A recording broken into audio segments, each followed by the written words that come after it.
Om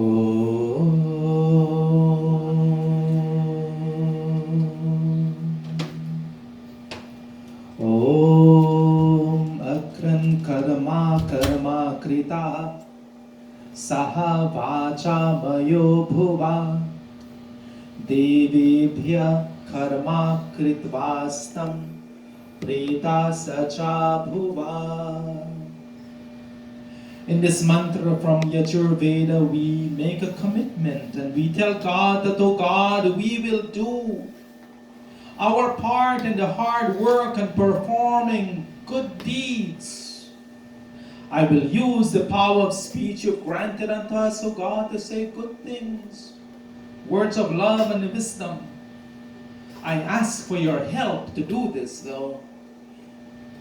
May the diligent, hardworking, and persevering person, those who perform their karma, their desired action, and who strive for fulfillment of divine teachings and principle, the person who performs selfless and constructive deeds with sweet words full of truth, joy and sweetness.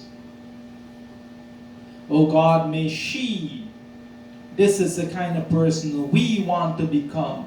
May we reach your blissful heavenly abode. My dear brothers, my sisters, namaste. Children of God, today I'd like to talk about a sense of purpose. This sense of purpose is something which seems so missing from many of us in today's world. There's a Vedic line that goes, Yadi eka vrisha asi srija arasaha. O man, you have acquired power through acknowledging one God. Create and do some constructive work for the good of yourself and others. Otherwise, you will be useless and not fulfilling your purpose. This grand purpose of your human birth. I'd like to ask all of you, and you at home too, imagine for a moment that you're going someplace, you get in your car, and you begin driving.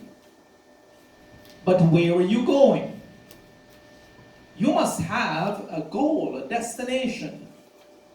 You must have an idea of where you want to go, a sense of direction, a purpose, a reason why you're out driving at that time on that day. Because without a goal or a destination, without a purpose, you are just driving, directionless. Sometimes I feel that's how many of us are. We're just driving for the sake of driving. We are living for the sake of living. No sense of direction. We just simply exist. And this is where Vedic teaching comes in. It gives us a sense of direction. These teachings of Vedas, it is the reason why institutions, beautiful places like this mandir exists, where you can come and find a sense of direction in your lives. It is the reason why we perform Agnihotra, Sandhya, and we encourage you to meditate. It is the reason why we give these discourses on Vedic teachings to help bring a sense of direction, bring a sense of purpose, to answer the questions which arises in our hearts. This direction, this purpose brings us home. Many years ago, I was working someplace else and I used to go to Mesa, Arizona for work quite often. It's one of those places, I like it. Its distance is very deceiving. You see this thing that looked like a brown sand hill in the distance, and as you drive up close, you see it's a mountain with houses on it. So after work every day, after 4 o'clock, I would just drive. I would go explore. I would just turn on the GPS and drive for hours. When I'm done exploring, to come back home, or in this case, the hotel, I turn on the GPS, and the GPS brings me home. So what is your GPS that brings you home?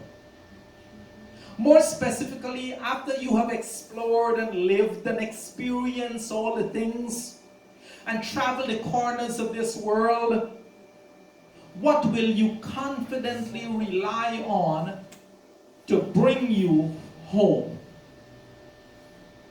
Spiritually. If you have never used directions, if you have never established a goal, then you're just driving around with no sense of direction. Wouldn't you say that a person who is in that state of mind, a person without a destination, is truly lost? In the book Alice in Wonderland, Alice asked a Cheshire cat who was sitting in the tree, if you remember, "What road do I take?" Alice answered, the cat asked, "Where do you want to go?" Alice answered, "I don't know." The cat says, "Then it really does not matter which road you take. Any road will get you there." If you don't know where you want to go, then it doesn't matter what path you're on. Which is the main reason why many of us tend to want to we try this religion, we have no sense of purpose. We go and we try that religion, there's still no sense of purpose and direction. We don't feel satisfied, sated, so we go try something else. Because we have no goal. We do not know what we want out of this journey we call life. Eventually, a person of this mindset would settle on something in which you're not allowed to think for yourself. They'll fall into some cult-like system where you're not allowed to think or make decisions. You're told what to believe. You see, that's the beauty of Hinduism. Hinduism encourages you to ask questions and to question everything. But it gets worse. As the head of your family, you're also leading or guiding your group and your family on this directionless road. You have no goal, you have no purpose, you're only driving around in circles, and you're driving them around in circles. And yes, it gets worse than this, because some of us have close friends or groups of friends who choose to follow us. So we're also leading them around in circles with no sense of direction and no sense of purpose. And we're wasting everybody and our valuable, precious, and irreplaceable time. It's like, you should be heading to Niagara Falls, but you're unwittingly heading to the swamps of Florida. The harsh truth about that analogy is that by the time you realize, or we realize, that we are lost, we're much farther from where we want to be, because we're going down the wrong road. So we must ask ourselves, what do we want from life? What kind of life do we want to live? Or are we just leaving it into the fast fading hands of time and the promise of fate? Or are we taking an active role in determining what kind of life we live and the kind of life we're going to live after this one is over and done? It is rather easy to go through the motions and to continue to do those things which are comfortable and familiar to us. But for those of us who seek real fulfillment, those of us who really and truly want to accomplish more, those of us who want to answer the tough questions of life, we must embrace the unfamiliar and the uncomfortable. Because that which is unknown to us can be uncomfortable. When you first start to learn how to meditate, there's a bit of discomfort in that. It's something you do not know about, so you're uncomfortable with it. It takes a while until you start to feel comfortable. This shloka from Bhagavad Gita tells us how to think of this journey of life. Prayatnat yatamanatu yogi sanshudha kilbisha aneka janma sansiddhi tata yati param gatim. Shloka says that with great effort, yogis who engage in sincere endeavors in making progress, when they do this in all sincerity, they become sanshudha, purified from the things of the world, the material desires, and they attain perfection in this life itself. With all your accumulated merits of many, many past lives, many, many past births, we've gone through and finally achieved this birth as a human being with endless potential to rise above and to find the glory of this oneness with God, and sansiddha, attain perfection. But are you willing to put in the required effort to get all the way in this life and achieve that high path? Or, like many others, are you going to waste this life and be born again and again without trying to fulfill that greater purpose? This next shloka goes even a little farther.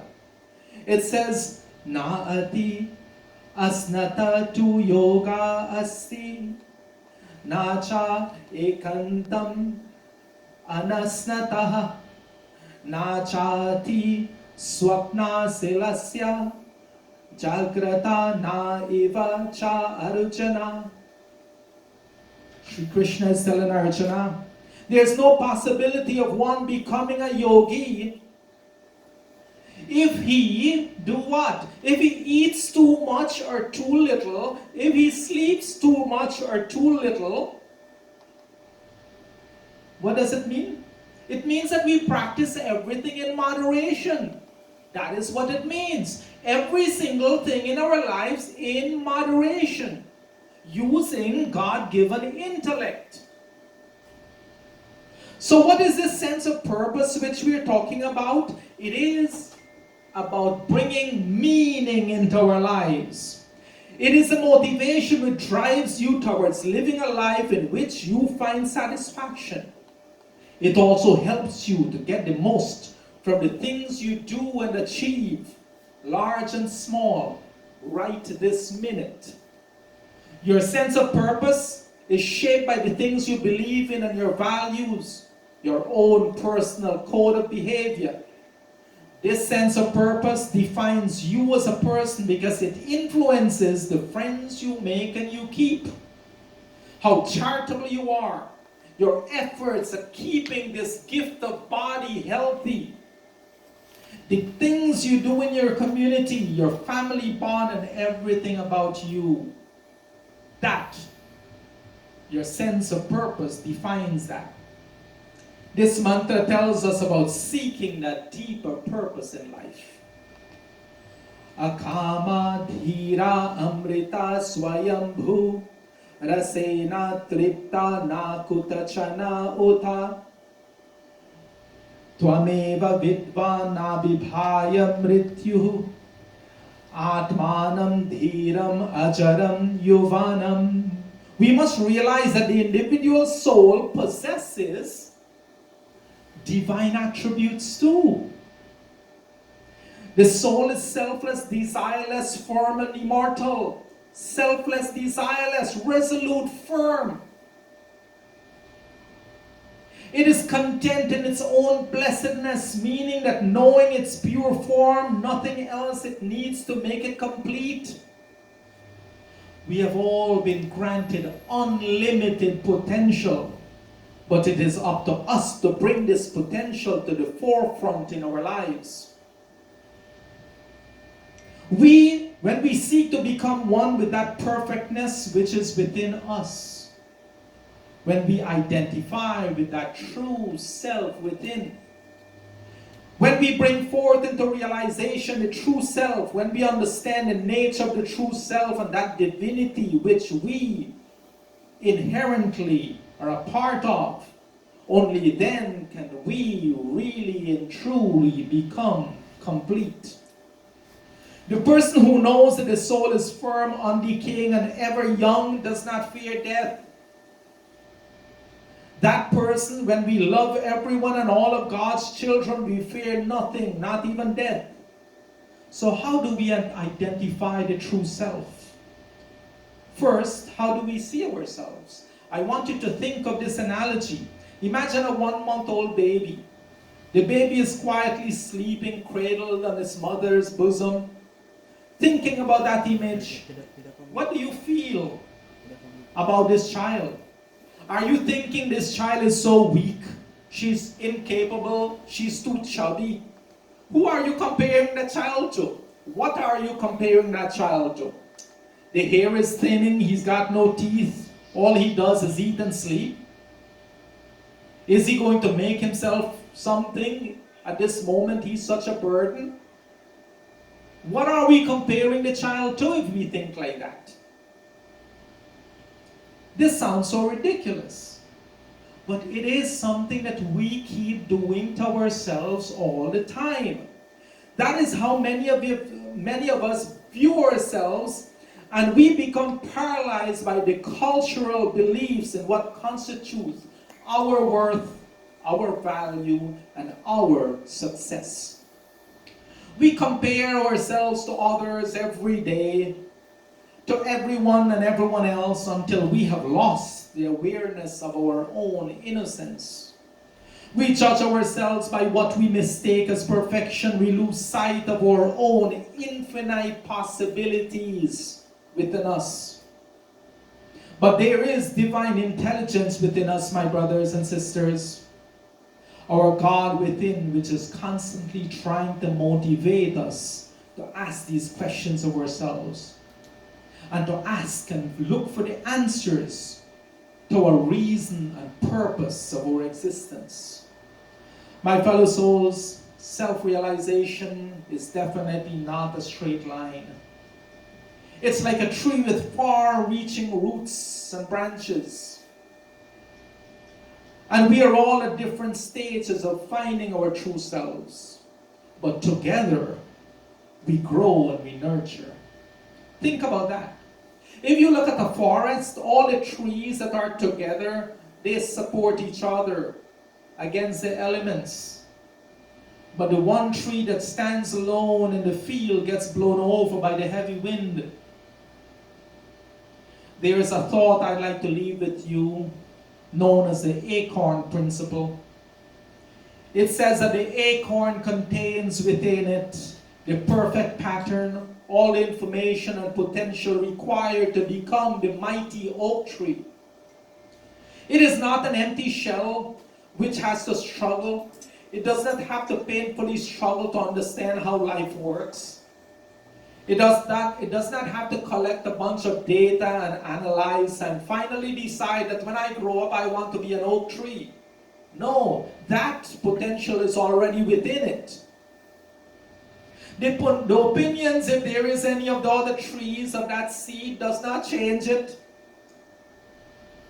If its parent tree even wanted to become an orange tree, that wouldn't happen, because within that seed it's an acorn waiting to grow. It may fail to reach its potential if the right conditions aren't created, but the acorn's destiny was always to become an oak. As a seed, the big question of life, like who I am, what is my purpose, was answered before the seed of you was planted. My fellow souls, your answer to this question is already within you. What is your purpose? What is your goal? I urge you to dig deep within yourself and find the answer to those questions within you. You have been destined to become one with the universe, one with God, one with nature. But you are not a tree. You have been gifted this beautiful body that you have deserved as a human being.